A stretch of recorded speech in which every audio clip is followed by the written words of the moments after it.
Welcome back to our Caregivers channel. Now I want to start out today by correcting something I said a couple of sessions ago. I was talking about an item for helping with speech.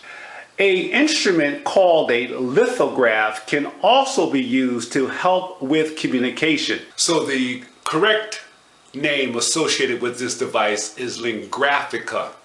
Now, there are several different versions of them out there, and I would suggest you, again, work with your professionals to help you identify what might be right for you, for your continuing need for your particular circumstance. So on to today's topic. It is my own story of caregiving. The reason why this is called Martin Cares is because I know firsthand what it is to care for somebody. 20 years ago, my wife was diagnosed with multiple sclerosis. And over a 20-year period of time, we have had together to deal with this issue. Now, I've learned through that process that the work involved can often be taxing, can also be tiring. But I've learned, again, through prayer, meditation, and other approaches that I take, diet, exercise, to be able to stand the test of time in this regard, helping her to make it through each day.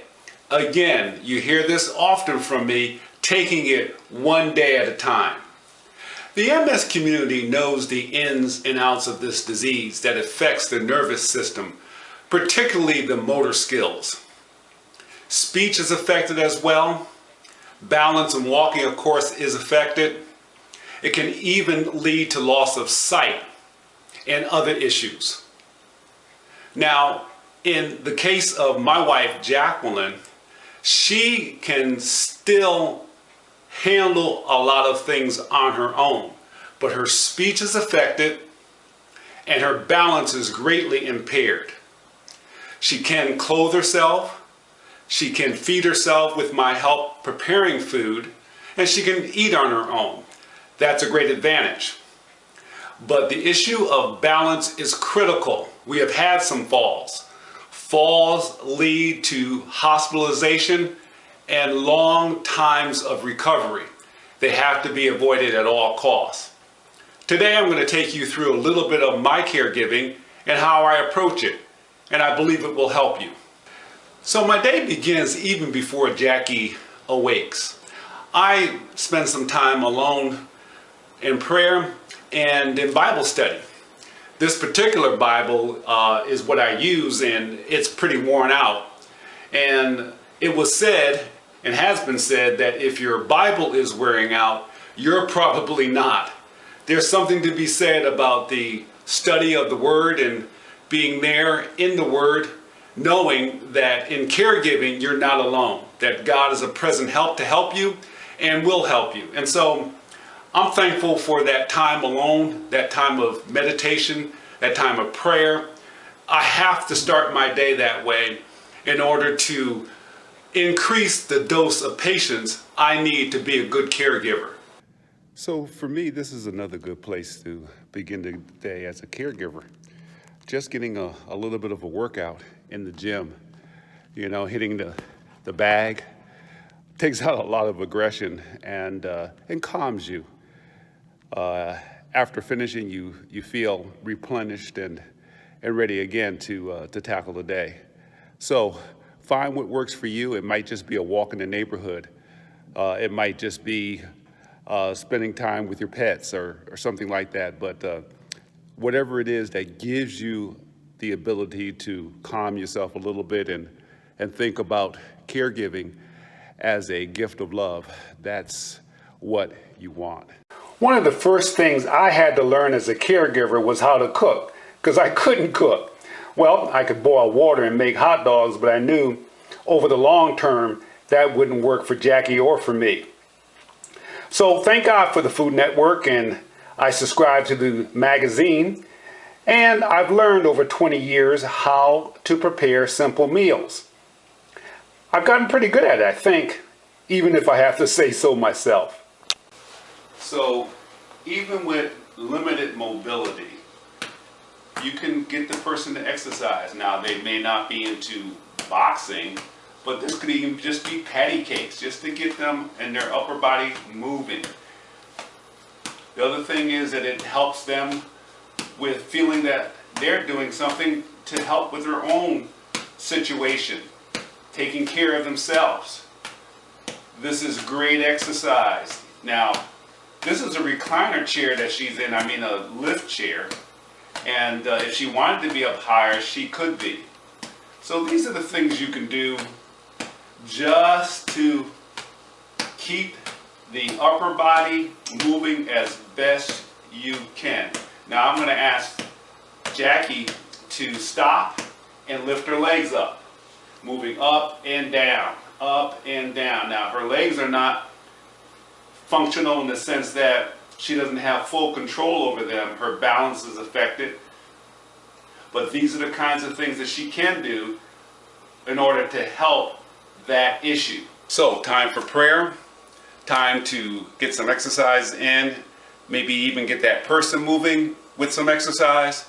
Now, time for breakfast. We don't trust balance and issues here in this family in the kitchen, so I have to do all that work. Eggs, toast, and coffee. So it's a Saturday, and most Saturdays Jackie and I try to get out. Now, it's winter time, and so weather can affect whether or not we can go out. Sometimes Jackie doesn't feel up to it. But today is a nice day, so we're going to get out there and maybe even walk in the park today. So remember about the transfer. We want to make sure that the wheelchair is in a locked position. Now, Jackie and I don't often use the belt too much anymore because we've transferred so many times in the past, but we're going to put it on for demonstration purposes, tightening the belt. And then she's going to put her arms on my elbow. I'm going to bend, and we're going to lift up, and taking our time, she's going to make her way to the wheelchair, taking her time.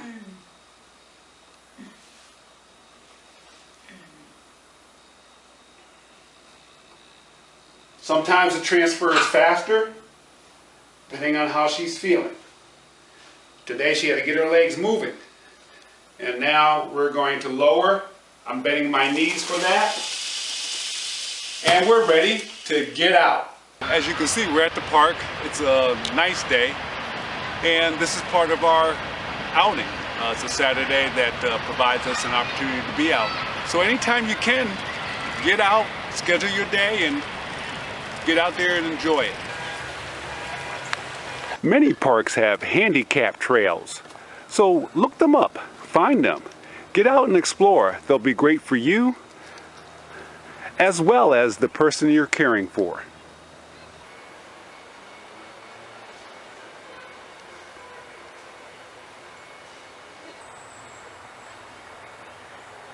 So that's it for our trip to the park.